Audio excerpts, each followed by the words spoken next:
Para sa mga ka-viewers natin na gustong kuhanin yung serbisyo namin dito sa may bandang Kabisayaan, lalo na dito sa probinsya namin sa Leyte, bandang Southern Leyte, Biliran, tsaka sa Samar.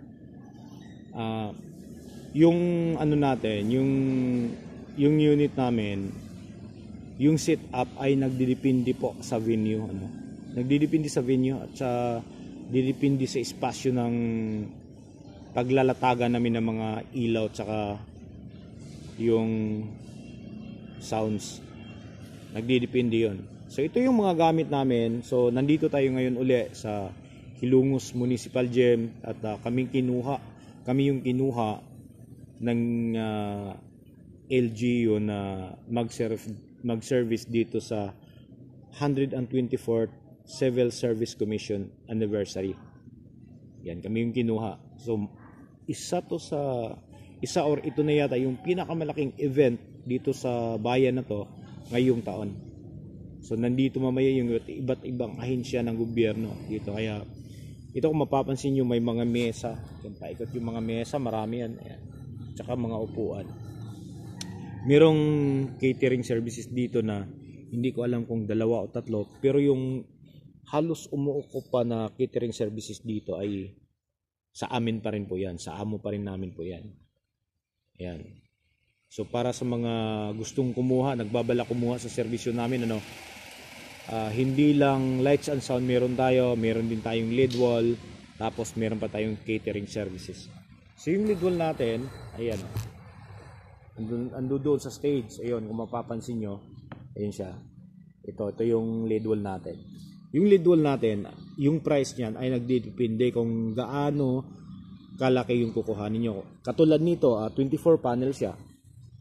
Ang price ng 24 panel natin dito lang sa locality ay nasa 15,000. So kung gusto mo naman ng mas malaki, siyempre iba na rin yung bayad.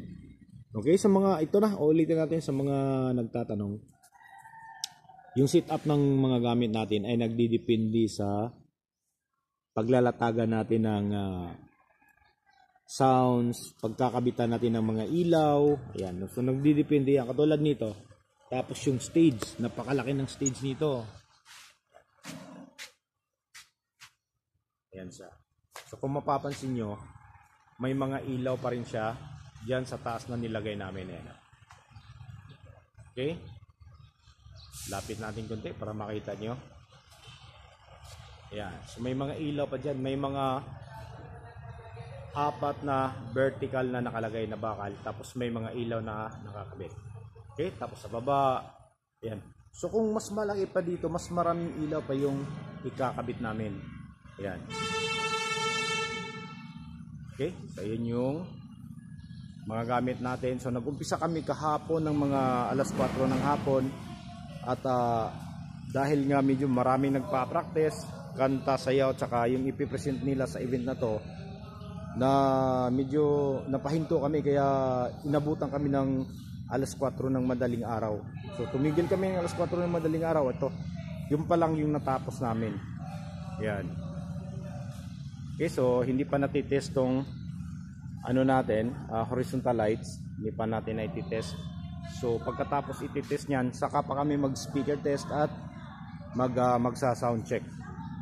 Ayan. So para naman sa mga nagtatanong kung ano ba yung mga kasama dito sa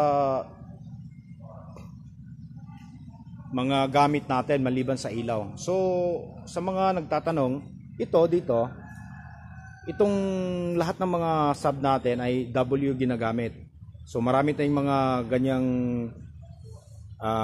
klaseng boxes. Yung ganito natin, yung 18 inches ay 16 na piraso, yung 18 inches na W natin. Tapos dito naman yung 21 inches na ito ay 12. So bali 28 subwoofers yung gamit namin. Andun sa kabila yung iba. So syempre yung namin, yung setup namin ay, ulitin ko, stereo pa rin. Hindi kami nagmumuno, yung pinagsasama-sama lang lahat yung speakers. Stereo pa rin yung setup namin. Tapos dito sa taas may nakapatong na line array dyan. So itong line array na to, yung audio center model Key-LA210-DSP. Sa mga nagtatanong, kung dito kayo bibili sa Pilipinas ay aabutin po yan ng 110 to 120,000 bawat isa. Okay, so yung nakapatong na yan ay 6 na piraso yan nakapatong. Tapos doon naman sa kabila yung 6. Pero kung bibili kayo niyan direct sa company, makukuha nyo lang yan ng mga 90,000-95,000. Okay? Tapos dito sa ano natin, sa JBL mid-high natin, ayan, 4 yan, malalaking JBL mid-high. Tapos nandun naman yung 4 sa kabila. Ayun, yun yung speakers natin. Okay? So ito yung mga gamit namin na makikita nyo. Yan. So hindi pa yan. Yung nakikita nyo, yung mga ilaw na yan, wala pa. Nasa kahon pa yung iba. Hindi pa namin nabubuksan, hindi pa namin naikakabit. Yun nga, sabi natin, kung mas malaki yung venue, mas maraming ilaw kaming mailalatag. Ganun yun. Ayan o. Okay?